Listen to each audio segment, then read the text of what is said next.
করলা ভীষণ উপকারী একটি সবজি, কিন্তু অনেকেই এটিকে খেতে চায় না, তেতো লাগে এই কারণে। আমি খুব সহজভাবে করলা দিয়ে মাছের ঝোল রান্না করার চেষ্টা করেছি। এই রান্নাটা খুবই মজার হয়, আপনারা বাসায় অবশ্যই ট্রাই করলে বুঝতে পারবেন।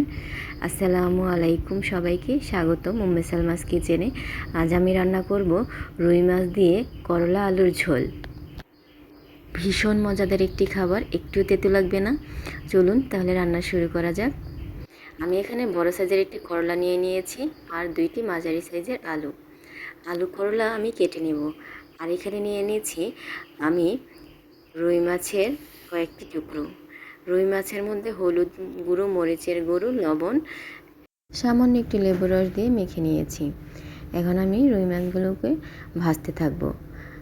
আর অন্যদিকে আমি করলাগুলোকে গোল গোল আকৃতির কেটে নেব। আপনারা এই আকৃতির কাটলে রান্নাটা খুবই সহজ হবে, দেখতেও সুন্দর লাগে। আমি একটু মোটা করে নিয়েছি, 1/2 ইঞ্চির চেয়ে একটু বেশি, 1 ইঞ্চির চেয়ে একটু কম। এই রকম করে করলাটা ভেজে নিলে করলাটা তেতো লাগবে না। করলার মধ্যে আমি লবণ, হলুদ গুঁড়ো, মরিচের গুঁড়ো দিয়ে সুন্দর করে মেখে রেস্টে রেখে দিয়েছি। মাছগুলোকে আমি উল্টে পাল্টে দিচ্ছি। দেখতে পাচ্ছেন মাছগুলো এর চেয়ে বেশি ভাজবো না। বেশি ভাজলে আসলে তরকারি দিয়ে যখন ঝোল রান্না করা হয়, বেশি ভাজলে তেমন একটা স্বাদ হয় না। মাছগুলো আমার ভাজা হয়ে এসেছে।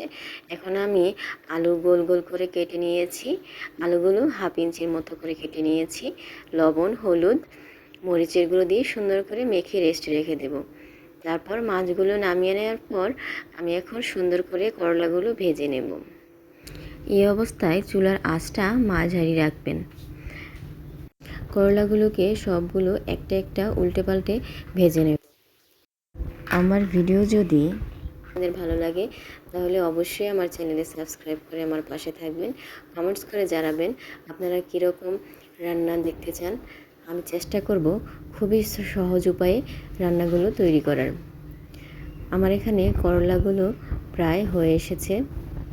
এখন নামিয়ে আমি আলুগুলো ভেজে নেব এপিট এপিট করে। যারা এই রান্নাটা তৈরি করে খেয়েছেন তারা তো জানেন এটার স্বাদ কেমন। যারা এখনও তৈরি করেননি অবশ্যই বাসায় ট্রাই করবেন। আলু ভাজা হয়ে গেছে, আমি নামিয়ে নেব। এখন একটি হাঁড়িতে রান্নার রেগুলার সয়াবিন তেল দিয়ে দিয়েছি আর অল্প কিছু পেঁয়াজ কুচিগুলোকে ভেজে নেব হালকা বাদামি রঙের। তারপরে আদা বাটা, রসুন বাটা দিয়ে দিব পরিমাণ মতো হলুদের গুঁড়ো, মরিচের গুঁড়ো, অল্প লবণ আর অল্প ধনিয়া গুঁড়ো দিয়ে অল্প পানি দিয়ে সুন্দর করে মশলাগুলোকে কষিয়ে নেব। যে কোনো রান্নার মশলা কষানোর উপর কিন্তু স্বাদটা অনেক নির্ভর করে। এখন মশলা কষানো হয়ে এসেছে, আমি আলুর টুকরোগুলো দিয়ে সামান্য কষিয়ে নেব। তারপর দিয়ে দেব ভেজে রাখা করলাগুলো দিয়ে 1 মিনিট এপিট ওপিট করে কষিয়ে নেব। তারপর পরিমাণ মতো পানি দিয়ে দেব। পরিমাণ মতো পানি দিয়ে আমি বলক আসা পর্যন্ত অপেক্ষা করব। তারপর বলক এসে গেলে আমি এখন মাছের টুকরোগুলো এক এক করে সাজিয়ে দেব।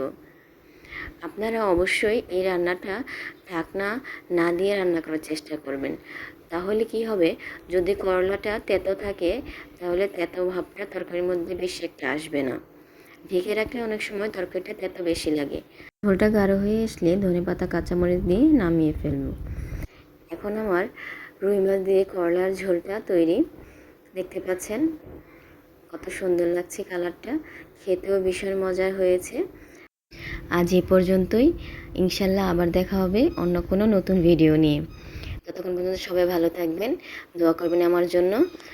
আর যারা এখনও আমার চ্যানেলে সাবস্ক্রাইব করেননি অবশ্যই আমার চ্যানেলে সাবস্ক্রাইব করবেন।